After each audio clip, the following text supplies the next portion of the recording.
Hello my darlings, it's me Chantal!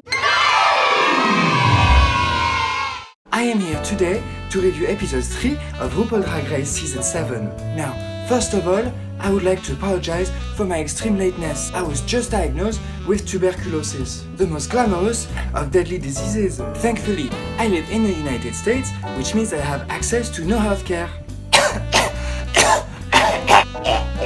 Anyway, enough about me. Jasmine Master graced us with a nasty comment. What a surprise! About Violet's, I quote, horse face. A long horse face Violet. Jasmine darling, you can read all the queens as you want, but reading them on their looks?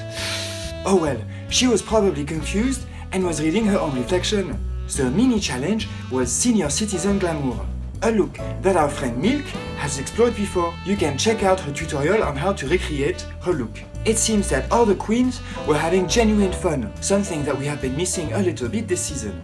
Ru won this challenge. Set. The main challenge was a spoof of William Shakespeare's plays, Macbeth and Romeo and Juliet. Pearl explained to us that she didn't know what Macbeth was. Call me young, call me illiterate, whatever. I've never seen Macbeth. She illustrated the famous quote, have more than you show and speak less than you know. I'm sorry, she did the exact opposite. I suspect she only said that to be featured in the interviews, but still, Pearl, ignorance is not attractive. This lady should know that reading is fundamental. I was brought up in France and I still know who Shakespeare is, of course. Romeo, why are you Romeo? To be. I want to be. I don't have high hopes for the library challenge if half of the queens cannot read. Anyway, I thought last week's challenge was a mess. I didn't know what I was talking about. You're like totes montage Montague. Montague. Even Ru said that was the worst car crash in all 7 seasons of RuPaul's Drag Race. Yeah.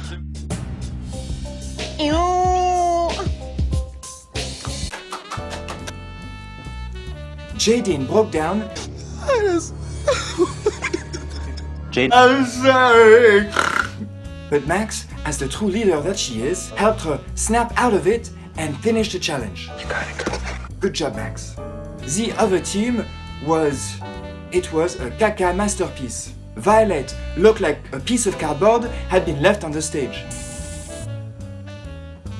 Kennedy didn't know her lines and her costume was falling apart. Pearl hit the bush. Jasmine looked like shit. Lakeisha Creon. Only Katya and Candy Ho did an acceptable job.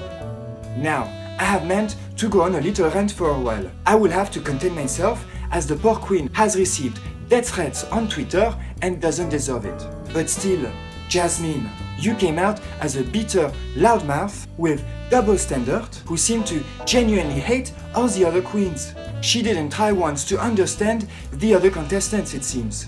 I know, the editing is partially to blame, but still, she was not likable. Finally, the runway look was banking on the popular trend of bearded ladies. Do you think I'm pretty?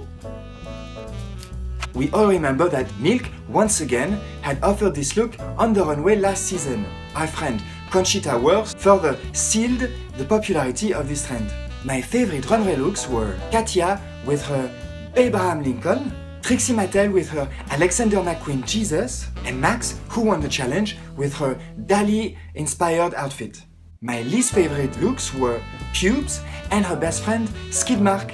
I mean Jasmine and Kennedy, of course.